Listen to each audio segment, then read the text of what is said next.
Fake नेटिस से लेकर जो भी फिटनेस इन्फ्लुएंसर आपको डाइट और वर्कआउट की टिप्स देता है, उन सारी चीजों को आपको कॉन्ट्राडिक्ट करना होगा, क्योंकि फिटनेस इंडस्ट्री एंड बाकी सारी इंडस्ट्रीज में कुछ खास डिफरेंस नहीं है। अभी सब लोगों के पास मोबाइल फोन है, जिसकी वजह से वो रिकॉर्ड कर सकते हैं अपने आप को, लेकिन जब कोई इंसान कॉन्फिडेंस से कुछ बोलना स्टार्ट करता है कैमरा के सामने, तो फिर वो चीज ऑटोमेटिकली फैक्ट में कन्वर्ट नहीं हो जाती। ऐसी प्रोबेबिलिटीज रहती है कि वो जो इंफॉर्मेशन दे रहा है वो मे भी शायद गलत हो सकती है, लेकिन अगर आपके पास रियल इंफॉर्मेशन नहीं होगी तो फिर आप उस इंसान को कॉन्ट्राडिक्ट ही नहीं कर पाओगे। आप तो बस ब्लाइंडली उस इंसान को अपना भगवान बना लोगे, वो जो भी बोलेगा उसको अपनी लाइफ में एक्ट आउट करने लगोगे। मे भी शायद आपके मसल्स इंक्रीज होने लगेंगे, लेकिन क्या होगा कि अगर आपकी बॉडी अंदर से खोखली होने लगे, ज्यादा तंदुरुस्त एंड शक्तिशाली बनने की जगह पर आप ज्यादा वीकलिंग बनोगे। अगर किसी के साथ कोई झगड़ा हो जाएगा तो फिर आप उसके साथ फाइट भी नहीं कर पाओगे, आपकी सांसें फूलने लगेगी। आज हम लोग जानेंगे कि फिटनेस इंडस्ट्री इतनी टॉक्सिक क्यों है एंड इस चीज को हम लोग किस तरह से सॉल्व कर सकते हैं।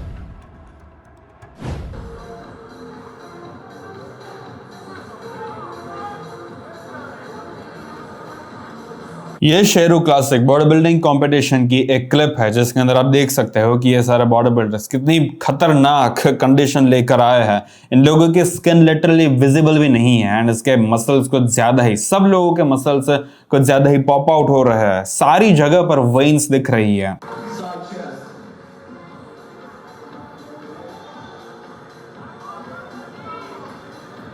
अभी ऑब्वियस है कि इन सब लोगों ने स्टेरॉइड्स लिए हुए हैं, लेकिन इसका मतलब ये नहीं है कि इन लोगों ने कुछ गलत काम किया है। स्टेरॉइड्स इन जनरल बुरी चीज नहीं है। अगर आपके अंदर असल में पैशन है बॉडी बिल्डिंग को लेकर एंड आपने ऑलरेडी 10 साल दे दिए है बॉडी बिल्डिंग को एंड आप कंसिस्टेंटली एक बहुत अच्छा diet and workout plan follow कर रहे हो, लेकिन अब आप स्टक हो गए हो एंड आप चाहते हो कि आप इंटरनेशनल लेवल पर जाकर इंडिया का नंबर लाओ, उस मूवमेंट में, इस तरह के सिनारियो में, इस तरह के पैशन में अगर आप स्टेरॉइड्स लेकर बॉडी बिल्डिंग करना चाहते हो तो फिर आप कर सकते हो, क्योंकि आपके पास सारी नॉलेज, आपके पास उस तरह का एक्सपीरियंस है। आप एक डॉक्टर को मिलोगे एंड उसके साथ बातचीत करोगे कि किस तरह से हम लोग इस तरह से स्टेरॉइड्स ले सकते हैं जिससे मेरी बॉडी को ज्यादा हार्म ना हो एंड ऐसा ना हो कि मैं 40-50 साल की उम्र में हार्ट अटैक आकर मेरी मौत हो जाए। इस तरह के प्रिकॉशंस ये सारे बॉडी बिल्डर्स लेते हैं। लेकिन जब हम तोगी जैसे इन्फ्लुएंसर्स के बारे में बात करना स्टार्ट करते हैं तो फिर हमारे मन में ऐसा आता है कि अगर मैं स्टेरॉइड्स ले लूंगा तो फिर मेरी अच्छी बॉडी बन जाएगी, मैं पैसे कमा पाऊंगा क्योंकि लोग मुझे ज्यादा नोटिस करेंगे, इंस्टाग्राम पर मैं स्पॉन्सरशिप्स के थ्रू फेमस होने लगूंगा एंड मेरी लाइफ फाइनली परफेक्ट वे में अपने आप को मैनिफेस्ट करने लगेगी।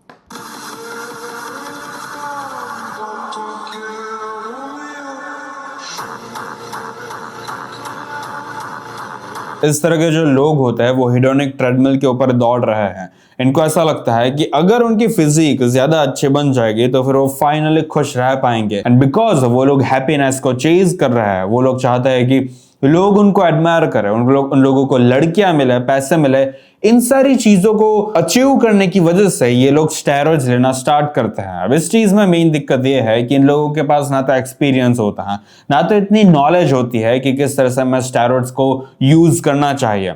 एंड बिकॉज ये लोग इमैच्योर होते हैं, इसलिए ये लोग सोशल मीडिया पर आकर इस तरह से स्टेरॉइड्स को ग्लैमराइज करना स्टार्ट कर देते हैं। लेकिन तोगी असल में बहुत फेमस भी बन गया, मिलियनर भी बन गया, लैम्बोर्गिनी जैसी गाड़ियां भी खरीद ली। क्यों? क्योंकि बाहर जो भी टीनेजर्स है, जिन लोगों में इतनी अक्ल नहीं है कि वो किस तरह से इन सारे इन्फ्लुएंसर्स को कॉन्ट्राडिक्ट कर सके, इसलिए वो लोग इनको देखते हैं एंड इन लोगों में वो एंटरटेनमेंट फाइंड करते हैं। अब एंटरटेनमेंट का मतलब ये है कि कोई चीज आप देख रहे हो एंड उसमें आपको मजा आ रहा है, उसमें आपको जॉयफुल स्टेट क्रिएट हो रहा है आपकी लाइफ में। एंड हमारी लाइफ इन जनरल बहुत स्ट्रेसफुल होती है, इसलिए हमें इस तरह का एंटरटेनमेंट देखना पसंद है। लेकिन प्रॉब्लम यह है कि जब आप इस तरह का एंटरटेनमेंट कंटेंट कंज्यूम करते हो तो फिर उसके अंदर आप इन्फ्लुएंस भी होने लगते हो कि ओके, मे बी शायद अगर मैं भी इस तरह से एक्ट आउट करने लगूंगा तो फिर इसकी जैसी लाइफ है वैसी लाइफ मेरी भी बनने लगेगी। लेकिन ये सच नहीं है। अगर आप इस तरह से स्टेरॉइड्स लोगे तो फिर आपकी हेल्थ बेकार होने ही वाली है एंड आपकी जो प्रोबेबिलिटीज है कि आपकी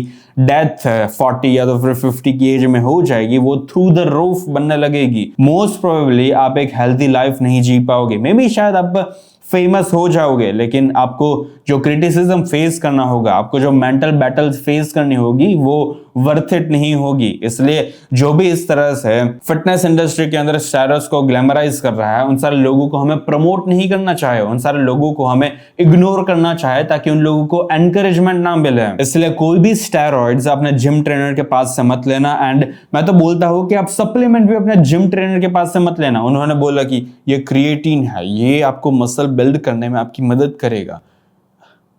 आपको पता है कि क्रिएटिन किस तरह से फंक्शन करता है? आपको कुछ पता नहीं है क्रिएटिन के बारे में, एंड आप ब्लाइंडली उस ट्रेनर के ऊपर भरोसा कर रहे हो।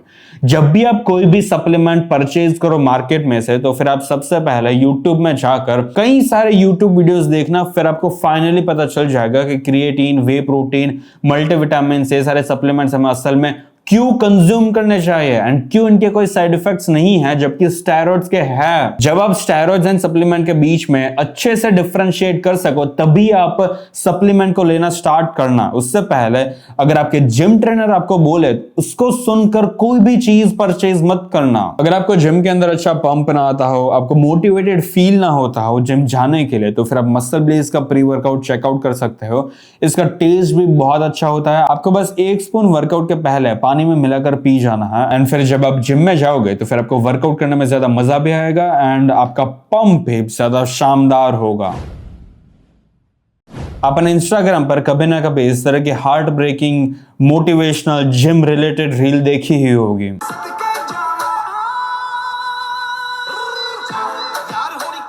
अगर आप भी ऐसी चीज सोचते हो, तो फिर इसमें दिक्कत यह है कि आप अभी भी अपने पास से कनेक्टेड हो। जिम जाने से पहले जो भी उसके पीछे के रीजंस होते हैं, उन रीजंस को भी हमें समझना पड़ता है। सो अगर आप ट्रामा या तो फिर डिप्रेशन की वजह से जिम ज्वाइन करते हो, तो फिर मे भी शायद आपको उन सारी चीजों को सॉल्व करने की भी कोशिश करनी चाहिए, ना कि उन सारी चीजों को लेकर आपको जिम को फ्यूल करने की कोशिश नहीं करनी चाहिए। क्योंकि जब भी आप इस तरह से अपने ब्रेकअप को लेकर उस लड़के के बारे में सोचते हो, उसके फोटोज देखते हो, टेक्स्ट देखते हो, उसके बाद अगर आप जिम ज्वाइन करोगे एंड उन सारी चीजों को अपना मोटिवेशन बनाने लगोगे, तो फिर वो आपका प्री वर्कआउट बनने लगेगा। अब जिम के अंदर विलिंगली, कॉन्शियसली उस लड़की के बारे में सोचोगे कि हाँ, उस लड़की ने मेरे साथ ये किया था, वो किया था, धोखा दिया था, मैंने उसको प्यार किया था, लेकिन फिर भी उस लड़की ने मुझे धोखा दिया। अब आपकी बात सही है, उस लड़की को आपको धोखा नहीं देना चाहिए। आपके साथ जो भी चीज हुई है वो बुरी है, उस चीज को लेकर कोई मना नहीं कर रहा है, लेकिन दिक्कत यह है कि उस चीज को लेकर आपको मूव ऑन करने की जगह पर आप उसको पकड़ कर रखे हो ताकि आपको मोटिवेशन मिले। अब डिप्रेशन एंड ट्रामा को समझना बहुत इंपॉर्टेंट है, क्योंकि जो भी लड़कियां होती है वो एक्सपोजर थेरेपी के थ्रू जनरली अपना डिप्रेशन थोड़ा सा मिनिमाइज करना स्टार्ट करने लगती है, लेकिन जो लड़के होते हैं वो किसी के साथ बात ही नहीं करते। एक्सपोजर थेरेपी का मतलब ही ये है कि जो भी प्रॉब्लम मैं अपनी लाइफ में मैं फेस कर रहा हूं, उन सारी चीजों को मैं आपके साथ शेयर करूंगा, ताकि मेरा मन, मेरा दिल ज्यादा हल्का हो सके एंड मैं सारी अलग अलग तरह के सिनारियोज को एक्सप्लोर कर सकूं कि कहां पर मेरी गलती थी एंड कहां पर उसकी गलती थी। इस तरह की चीजें लड़कियां बहुत आसानी से कर लेते हैं, क्योंकि वो ज्यादा सोशल होती हैं, वो अपनी फीमेल फ्रेंड्स के साथ सारी चीजें शेयर करेगी। लेकिन आप लोग, लड़के लोग, बहुत कम चीजें शेयर करते हैं, जिस रीजन की वजह से उन लोगों के दिमाग में सारी चीजें भरी हुई होती हैं एंड फिर वो लोग डिप्रेस्ड बन जाते हैं। अब डिप्रेशन में भी कैच ये है कि लड़कों को डिप्रेस्ड में एक्ट आउट करना नहीं पसंद। वो लोग नहीं चाहते कि वो सैड बैठे, वो लोग इस तरह से डिप्रेस्ड वे में एक्ट आउट करें, इसलिए वो लोग गुस्सा दिखाना लगते हैं। क्योंकि डिप्रेस्ड लड़के को ज्यादा एनकरेजमेंट नहीं मिलती एंड वो जनरली ज्यादा अच्छे से एक्सेप्टेबल भी नहीं बनता लड़कों के ग्रुप्स में। लेकिन अगर वो लड़का ज्यादा टॉक्सिक मैस्कुलिन वे में, ज्यादा गुस्से में बातचीत एंड एक्ट आउट करने लगे, तो फिर ऑटोमेटिकली सारे जो भी दूसरे लड़के होंगे वो उससे पंगा नहीं लेंगे। लेकिन ये सिर्फ एक पर्सोना है जो आप क्रिएट कर रहे हो। क्यों? क्योंकि आप अभी भी उस लड़की के साथ कनेक्टेड हो, वो जो भी फीलिंग्स थी वो सॉल्व नहीं हुई है, जिसकी वजह से आप अभी एक डिनायल स्टेट में हो। अब इस चीज को सॉल्व करने के लिए आपको एक्सपोजर थेरेपी ऑब्वियसली करनी ही होगी। या तो आप अपने फ्रेंड्स के साथ बातचीत कर सकते हो, या तो फिर आप लिख सकते हो एक बुक एंड पेन में, क्योंकि लिखना वन ऑफ द सबसे बेस्ट वे है सोचने के लिए। अगर आप सिर्फ अपने रूम में बैठोगे कि इस लड़की ने मेरे साथ ये सारी चीजें की है, अब जिम में मैं इस तरह से बेंच प्रेस मैं अपना पीआर मारूंगा नेक्स्ट वीक। क्या बेंच प्रेस कहां पर बीच में आ गई?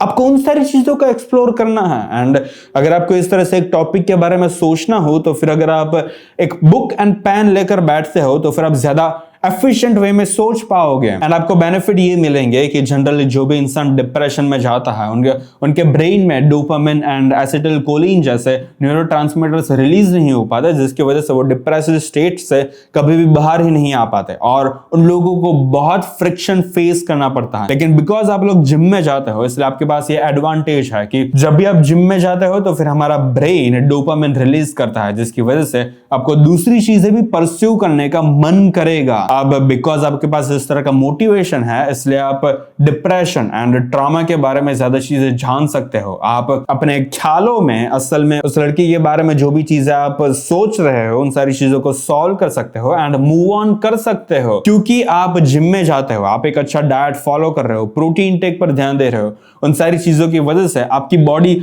एटलीस्ट थोड़ी हेल्दी रहेगी। अब आपको बस ध्यान ये रखना है कि आपको कॉन्शियस रहना होगा। जिम में जाने से पहले आपको उस लड़की के बारे में नहीं सोचना। हम अगर आप सोचो तो फिर ठीक है, कोई बात नहीं, आप अपने थॉट्स को कंट्रोल नहीं कर पाओगे, लेकिन अगर आप सोचो तो फिर उसको एज अ फ्यूल यूज मत करना। यह है ब्रिस्टल स्टूल चार्ट। स्टूल का मतलब है पूप। मैं पूप के बारे में क्यों बात कर रहा हूं, क्योंकि जो भी आप मॉर्निंग में शेक्स कंज्यूम कर रहे हो हजार कैलोरीज के, पूरे दिन में जो भी फालतू की एक्स्ट्रा कैलोरीज कंज्यूम कर रहे हो फास्ट फूड्स के थ्रू, उन सारी चीजों की वजह से आपका जो स्टूल होगा वो प्रॉपर नहीं आ रहा होगा। लेकिन आपको पता ही नहीं है कि अच्छा स्टूल एंड बुरे स्टूल के बीच में हम किस तरह से डिफरेंशिएट कर सकते हैं। इससे भी ज्यादा अच्छा रीजन है कि क्यों हम लोग अभी गू के बारे में बात कर रहे हैं। जो भी साइकोलॉजिस्ट होता है वो अगर आपको डिप्रेशन होता है तो फिर वो आपके ब्रेन को समझने की कोशिश करता है, वो आपके थॉट प्रोसेस एंड आपके पास्ट को समझने की कोशिश करता है ताकि वो एक कंक्लूजन पर आ सके कि ओके ये चीज अगर आप करोगे तो फिर मैं भी शायद आपकी लाइफ ज्यादा बेहतर बनेगी। एंड वो आपको कुछ ड्रग्स भी देंगे ताकि आप अपने ब्रेन को ज्यादा हेल्दी कर सको एंड आप असल में कोई चीज परस्यू कर सको। वो आपके ब्रेन को स्टडी करेगा, आपके पास्ट को स्टडी करेगा।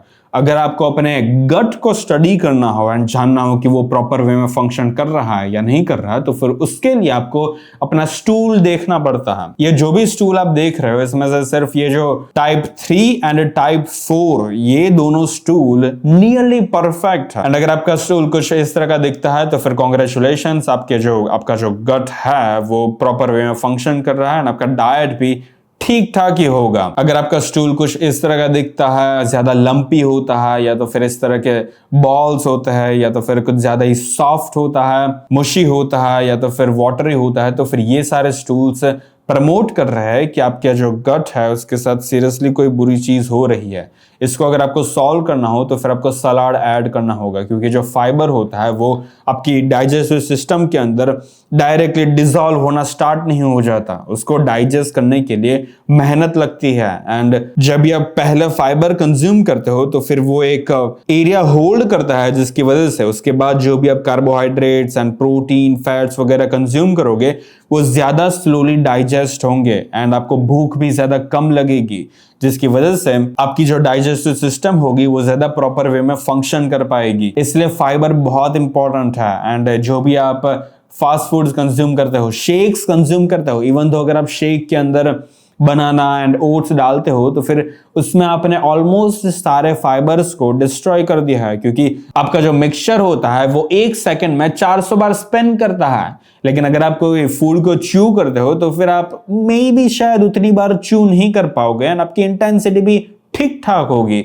इसलिए जब आप क्रश करते हो कोई भी फूड को, कोई भी फ्रूट को, तो फिर उसमें से फाइबर की डेंसिटी ऑटोमेटिकली डिक्रीज होने लगती है। इसलिए ट्राई करना कि आप शेक्स जितने हो सके उतने कम लो ताकि आपकी डाइट के अंदर फाइबर की क्वांटिटी इंक्रीज हो सके। एंड फिर आपको कार्डियो करना स्टार्ट करना होगा। Most of the fitness influencer इस तरह के जोक्स भी बनाते हैं इंस्टाग्राम पर कि मैं कार्डियो नहीं करता, मुझे कार्डियो नहीं पसंद, मुझे बस वेट लिफ्टिंग पसंद है, मुझे मेरा बॉडी फैट परसेंटेज ऑलरेडी 10 है, सो मुझे कार्डियो करने की कोई जरूरत नहीं है। आपके मसल्स के कंपैरिजन में आपका जो हार्ट, आपके इंटरनल ऑर्गन्स, आपकी आर्टरीज, आपका ब्रेन, ये सारी चीजें ज्यादा इंपॉर्टेंट है। मैं ऐसी आशा करता हूं कि आप भी इस फैक्ट से सहमत हो, क्योंकि अगर आपके इंटरनल ऑर्गन्स ही प्रॉपर्ली फंक्शन नहीं कर पाएंगे तो फिर आपकी हेल्थ, आपकी लॉन्जेविटी एंड आपकी लाइफ ज्यादा बेहतर नहीं बनने वाली सिर्फ मसल्स के थ्रू। इसलिए हर रोज आपको 20 to 30 मिनट्स का कार्डियो करना है, और उसमें आपको बस,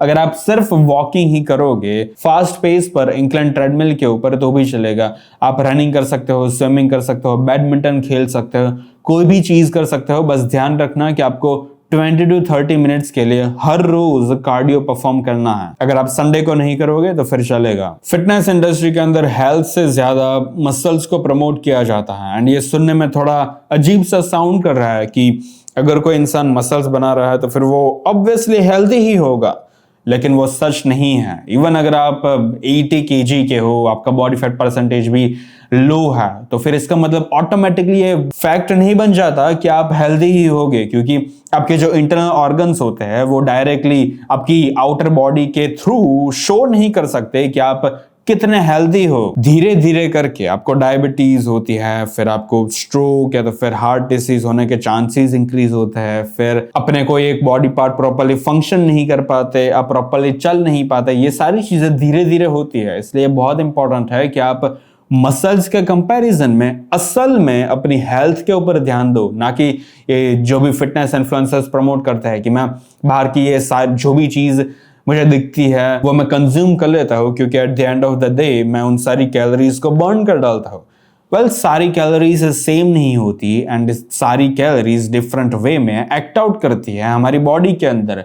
से बहुत इंपॉर्टेंट है कि हम अच्छी कैलोरीज को कंज्यूम करें एंड फिर कार्डियो भी करें, एंड इससे कुछ फर्क नहीं पड़ता कि हमारा बॉडी फैट परसेंटेज कितना है, क्योंकि कार्डियो हमारी हेल्थ के लिए इंपॉर्टेंट है। फाइबर के अंदर में भी शायद ज्यादा कैलोरीज नहीं होगी, लेकिन फाइबर से आपका डाइजेस्टिव सिस्टम डेफिनेटली ज्यादा बेहतर बनेगा।